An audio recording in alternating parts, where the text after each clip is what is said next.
Should Bibi Netanyahu step down as Prime Minister of Israel?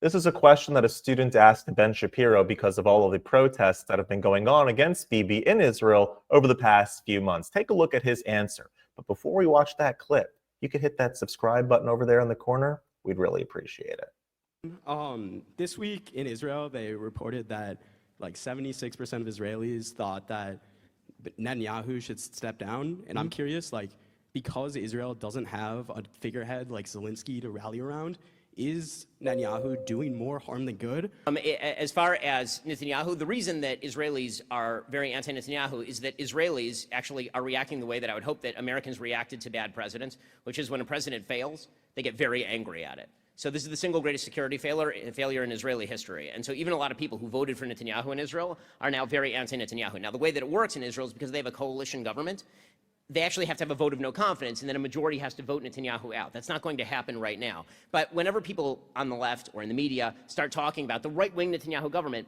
that's ridiculous and ignorant, considering that right now they have a unity government that includes Benny Gantz, who's on the center left.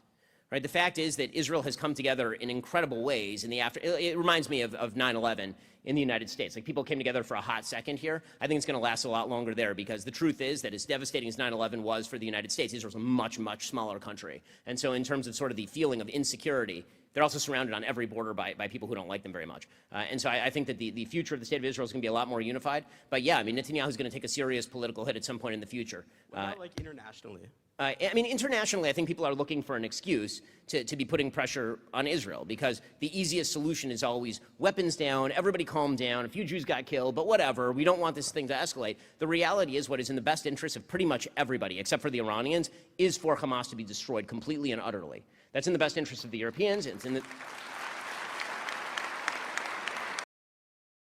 Right, that's always the important point to remember. The world benefits by Israel doing what it needs to do. By Israel eradicating Hamas and Hezbollah and all of these other terrorist groups over there, they're doing the world a favor, because it's only a matter of time. The Jews are the beginning point, they're not the end point. Israel is only the beginning, not the end point. If Hamas and all of these other groups had their way and took over Israel and killed as many people as possible, they would not stop there. The goal is worldwide, the conquering of Western civilization, of Europe and the United States as well. So every single Hamas terrorist that is killed by Israel is doing the entire world a favor.